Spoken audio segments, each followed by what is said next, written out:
ভারতীয় নদিয়া জেলায় ভারত বাংলাদেশ সীমান্তের কাছে ৩টি বাংকার থেকে ফেন্সিডিলের বোতল উদ্ধার করেছে ভারতীয় সীমান্ত রক্ষাবাহিনী বিএসএফ।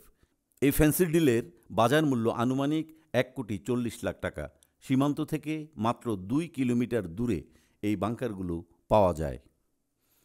বিএসএফ ও পুলিশের যৌথ অভিযানে বাংকারগুলো থেকে ৬২,০০০ কাশির ঔষধের বোতল উদ্ধার করা হয়, যা মাদক হিসেবেও ব্যবহৃত হয়।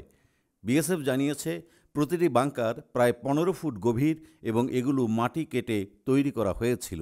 গর্তের মধ্যে ধাতব বাক্সে ফেন্সিডিলের বোতল লুকিয়ে রাখা হয়েছিল। দীর্ঘদিন ধরে ভারত বাংলাদেশ সীমান্ত দিয়ে ফেন্সিডিল চোরাচালানের অভিযোগ রয়েছে।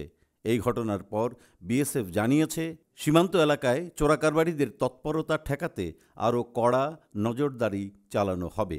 বাংকারগুলোর মধ্যে ২টি জঙ্গলের ভেতরে এবং একটি তালাঘরের নিচে পাওয়া গেছে। স্থানীয় সূত্রে জানা গেছে, জমিটির মালিক সুশান্ত ঘোষ নামের এক ব্যক্তি, যিনি মাদক চোরাচালানের সঙ্গে জড়িত থাকার অভিযোগে পলাতক।